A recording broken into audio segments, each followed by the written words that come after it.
In the summer of 2017, the faculties of architecture of KU Leuven and eiabc joined forces on a development project for the Merkato area in Addis Abeba.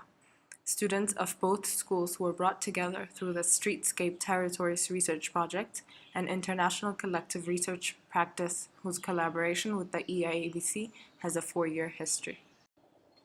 In the context of a rapidly urbanizing world, Streetscape Territories investigates the transformation of our cities and how architectural and urban interventions can make for diverse and tolerant streetscapes so that they can be sustainable environments for their inhabitants. We look into how these streetscapes can be appropriated by the inhabitants, how they can be manifestations of both social and productive encounters. Property structure, open spaces, architecture, accessibility, and permeability play key roles in what these streetscapes mean for people living in them. Besides more developed contexts like New York and Brussels, Merkato and Addis Abeba are part of a bigger focus on understanding developing contexts. Within Addis Abeba, the political center of Africa and a city of more than 3 million inhabitants, Merkato employs around 13,000 people in one of the largest open markets in Africa. In order to read the structures and complexities that come with this scale, clear parameters and methodologies structure the research. The first stage of fieldwork focused on 3 major themes: motion, edges, program. The 3 themes served to pinpoint a specific situation for collectivity and defined areas within Merkato that displayed potentials and challenges. Edges. Edges were studied by means of porosity, axis, and massing. Different configurations and uses were analyzed to have an understanding of the workings of boundaries within the market. Challenges that arose were the limitations of access that occur when shops or other activities extend their business to the street, and limiting porosity that results in newly established main corridors. Potentials include activation and appropriation of edges, which are created by a difference in configuration, typology, or floor material. Motion. Motions of all kinds were mapped to understand movements of every actor in Merkato and its impacts on architecture and infrastructure. The main challenge found here in the concentration of activities in the Minalish Terra, where the chain of production, storage, and sales are in one place.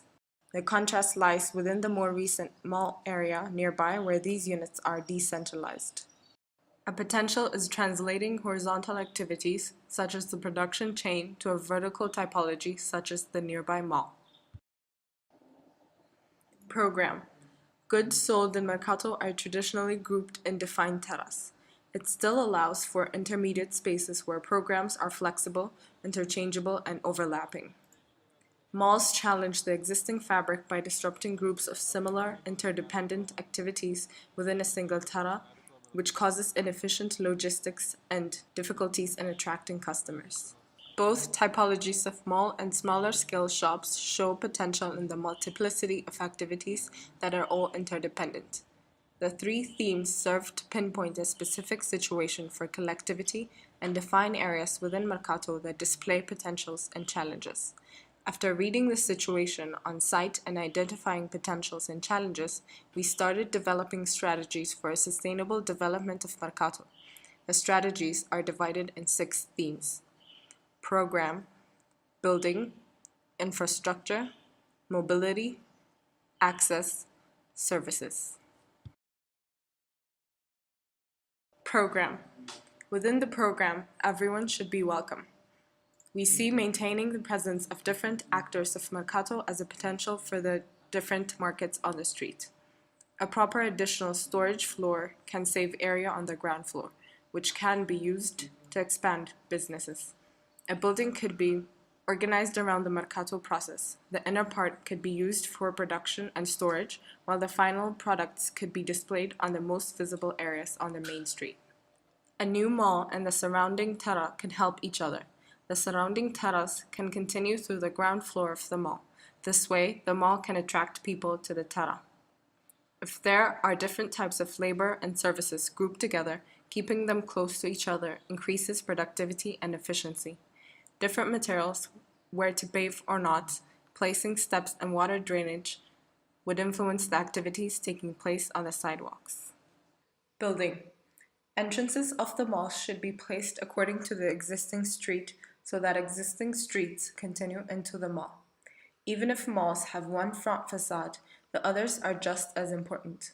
Spaces between the malls can be used for informal structures, so access should be provided from all sides through the staircase and ramps.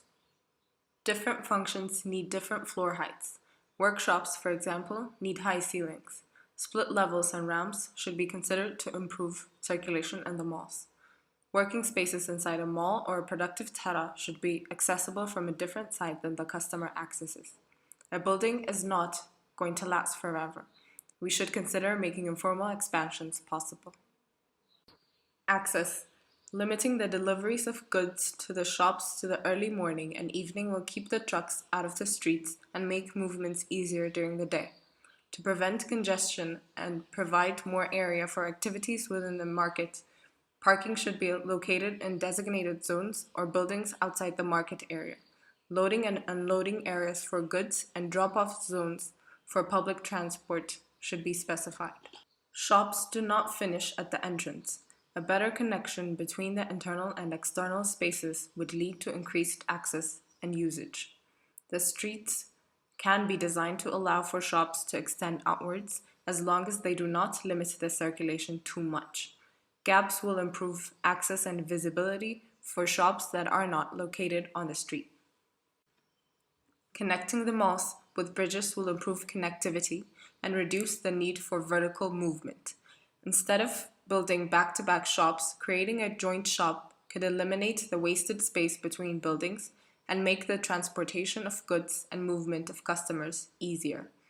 Some areas could be separated from the public space of the street, creating dead zones for loading and unloading of goods. Mobility. Motor vehicles should only access the wider main roads. Placing production, sales, and storage closer to each other would reduce the need for transportation within the market. Lots of openings at the ground floor would make it possible to easily move through the market. Restricting deliveries to early mornings and late evenings would make it faster and the streets will be less crowded during the day. Services. Public toilets and wash basins on the ground can generate revenue by renting it out to an agency that maintains them and collect money from the users. A community can collect funds and build toilets and showers, which can be kept open to the public for pay and used to generate profit and maintain the facility. Renting out the lift to an agency to maintain and collect money from the users can generate a profit.